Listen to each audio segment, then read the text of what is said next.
l'hormonothérapie, cette incomprise et mal aimée. L'hormonothérapie est utilisée depuis 70 ans pour soulager de nombreux symptômes associés à la ménopause.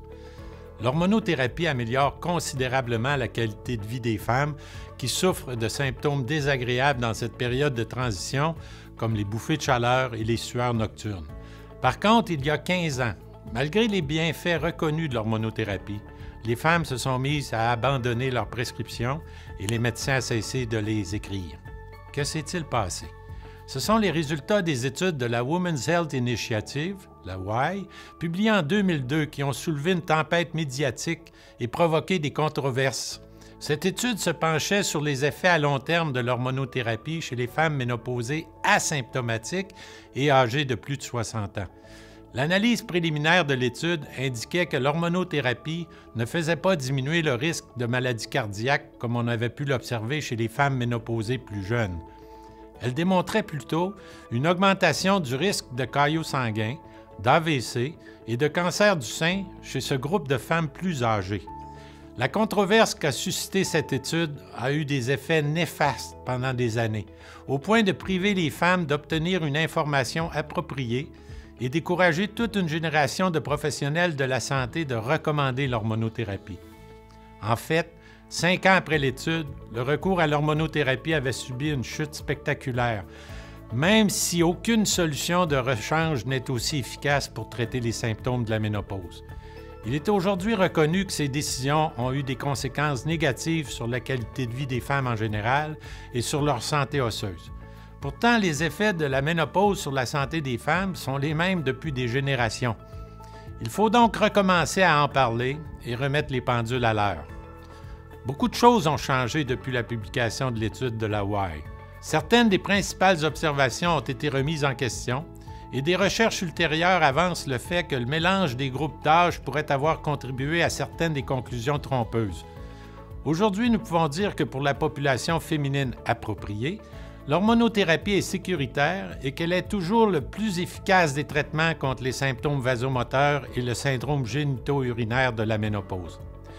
Nous savons également que les femmes subissent moins de pertes osseuses et de fractures lorsqu'elles utilisent l'hormonothérapie. Elles disent souvent avoir observé une amélioration de leur vie sexuelle et de leur qualité de vie quotidienne en général. Et les avantages ne s'arrêtent pas là. Les femmes qui commencent à utiliser l'hormonothérapie dans les 10 ans suivant la ménopause présentent un risque réduit de maladies cardiaques et de décès de toute nature. Les chiffres dont il est question sont assez importants. Les études montrent une réduction du risque de l'ordre de 40 % et plus. Le cancer du sein demeure une source d'inquiétude pour toutes les femmes, car il s'agit d'un cancer fréquent dans le groupe d'âge des femmes en ménopause. Il est toutefois important de garder le risque en perspective. Gardons aussi en perspective que les femmes qui n'ont pas eu de grossesse à terme avant l'âge de 30 ans présentent le même risque que celui démontré après 5 ans de thérapie hormonale combinée. Cette limite de 5 ans d'utilisation d'hormonothérapie est aussi un autre mythe persistant. La décision d'avoir recours ou non à l'hormonothérapie est un choix individuel. Elle doit reposer sur une discussion éclairée entre la femme et son professionnel de la santé au sujet des avantages et des risques qu'elle peut lui apporter personnellement. Toutes les directives cliniques des grandes sociétés savantes recommandent un traitement d'une durée appropriée et utilisé à une dose appropriée à chaque femme pour soulager les symptômes, et ce, sans mention d'une date d'arrêt arbitraire. En tant que professionnels de la santé, nous avons un rôle important à jouer pour répondre aux besoins des femmes qui nous font confiance et qui font confiance à nos connaissances et à notre expérience clinique. Il reste un écart important entre ce que nous savons et ce que nous conseillons pour les femmes en périménopause et en ménopause. Une récente étude conclut que seulement 49 % des gynécologues prescriraient l'hormonothérapie à leurs patientes et recommanderaient des options non hormonales à 87 % d'entre elles.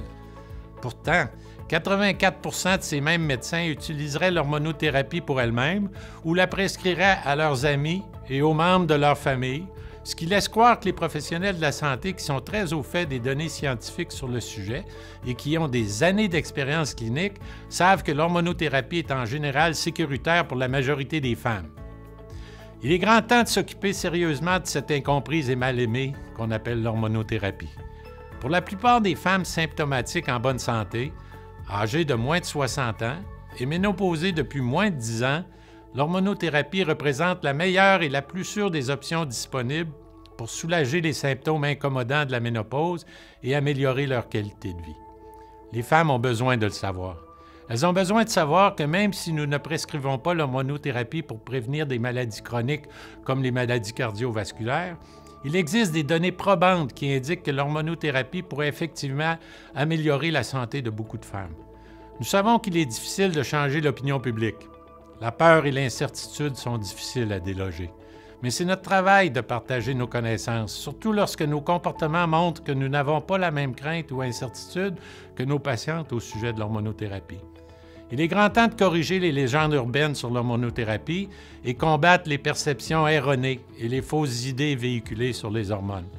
Ce sera tout un défi à affronter pour les années à venir, mais nous devons partager nos connaissances et nous devons le faire dès maintenant.